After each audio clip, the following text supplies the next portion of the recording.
The interview you've been waiting for. Dr. Judy Wood joins me to discuss her book, Where Did the Towers Go?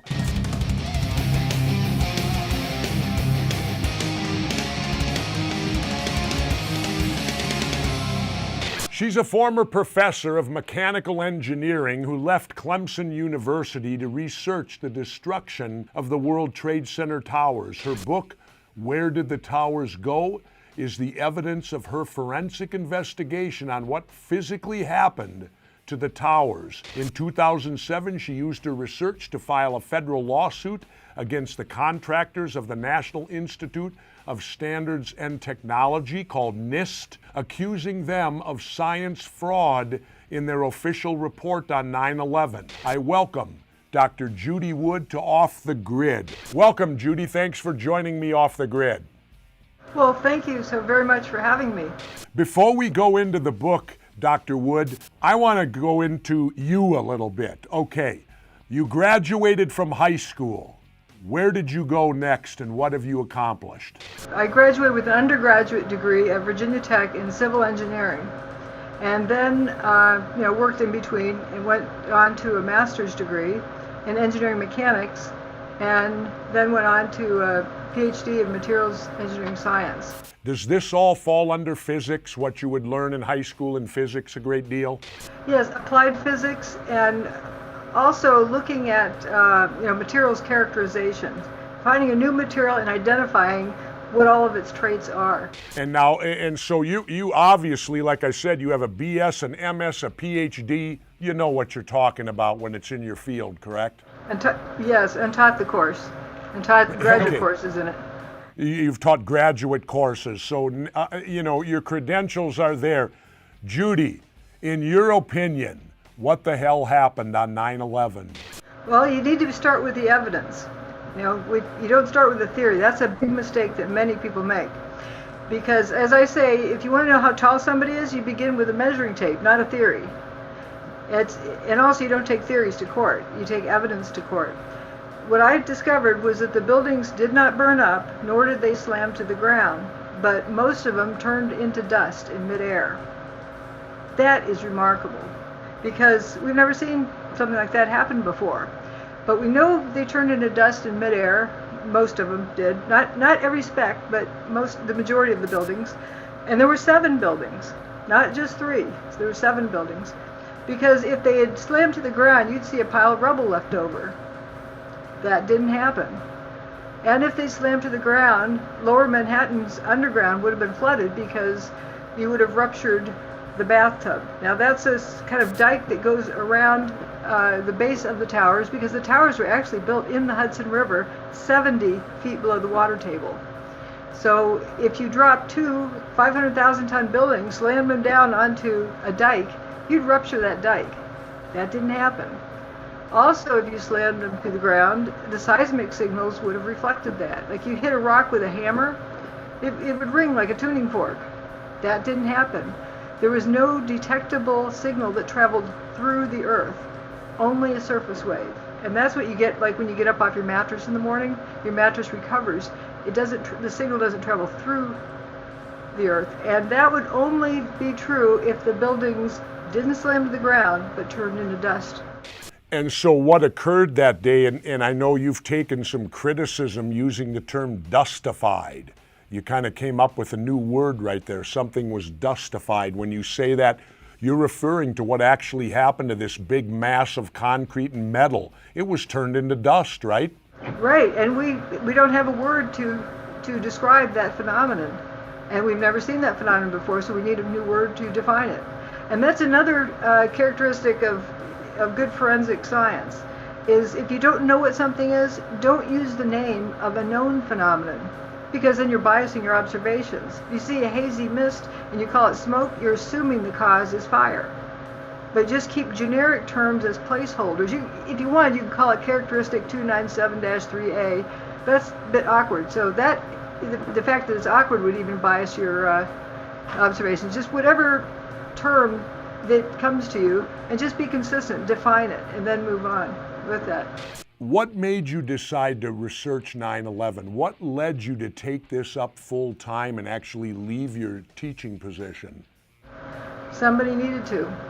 On 9/11, sitting there in the faculty conference room with senior faculty next to me, I looked and like, don't you guys think this is weird? And they looked like, what kind of a wacko are you? Because, of course the building collapsed because they just told us it collapsed. But a collapsing building doesn't look like that. That's frothing into dust. And that fascinated me, and I learned immediately you weren't allowed to talk about it. So it's like, am I on a foreign planet? And okay, the grown-ups are going to take care of it. But it came to a point where it was clear the grown-ups weren't going to take care of it. And that's when I realized, whose job is it to take care of it? This is our world. This is our country. It's our job, every one of us. And I knew that if I didn't do it, nobody else would. Motivation-wise, do you favor one political party over the other? Are you neutral, independent? Where politically does Dr. Judy Wood stand?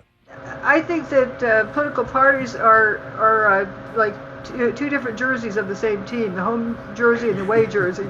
And they're all, it just is squabbling back and forth, and that distracts you from what you need to talk about. And this business of sides, like this recent thing that's come up in Nevada, why doesn't somebody just sit down and say, what's the problem? Once we define the problem, then we can solve it. Instead, it's like, let's draw this line and start fighting whoever's on the other side. Fight, fight, fight. And you don't solve anything. You took time. This book is tremendous. I've read it. What's your response to people who chalk up all your work and call what you do junk science? Because haven't the truthers labeled you that? Yes, they have. And I have to ask, why aren't they interested in determining what happened? They call for a new investigation. Here it is. If it's something's wrong with it, why don't they refute what's wrong with it? No one has refuted anything in my book. Not only that, where do they come up with junk science when you're a physicist? That's not junk science, that is science. Right. And if you don't base a forensic study on evidence, what do you base it on? Guesses? Let's get to something really interesting. The thing that really got to me, one of the things in your book, are these toasted cars. They found cars toasted as far away as 6 blocks. How could that possibly be done by 2 planes hitting a building and a building collapsing that would affect cars 6 blocks away? And the interesting thing about it was only the metal that was burnt. Well, there's different aspects of it, but it did appear to be material specific. Like whatever was affecting things would affect one type of material, not another. Again, I define toasted. Toasted means like it's toast, it's history. You can't fix it, you got to get another one because it's beyond hope.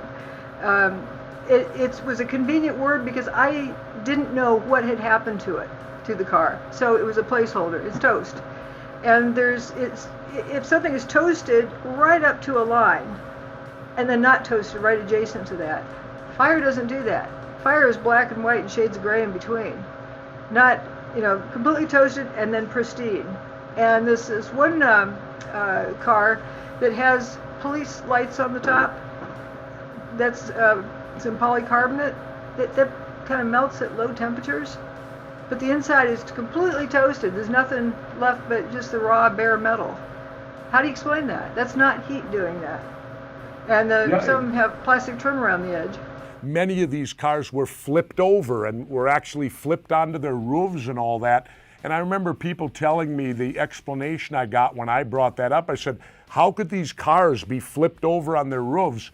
And the explanation I initially got was, well, when the buildings came down, there was such a force of wind, almost like a tornado, that it was that powerful it could flip cars. And then I looked at the photos in your book of the flipped cars, and right next to the car, you see a tree with all its leaves on it. So clearly the cars were not flipped by some energy wind that happened, because if that would have happened, wouldn't the trees have been stripped of their leaves? Correct, you're spot on. And also there are witnesses who describe being lifted up and carried like a block. What explanation did he give as to what happened to him? He didn't know. That wasn't, I've seen tailoring of his testimony over time, and I think it's just to stay out of trouble. That initially, what he said, he really described what he experienced, and then since then it morphs into, well, it must have been a big gust of wind that blew me, but he said it was picked up like being picked up by a tornado. That Really? I found very interesting because I've also been looking into tornadoes, and there's a lot of similarities with what happens. Stay tuned for my two-part interview with Judy Wood on Aura.tv.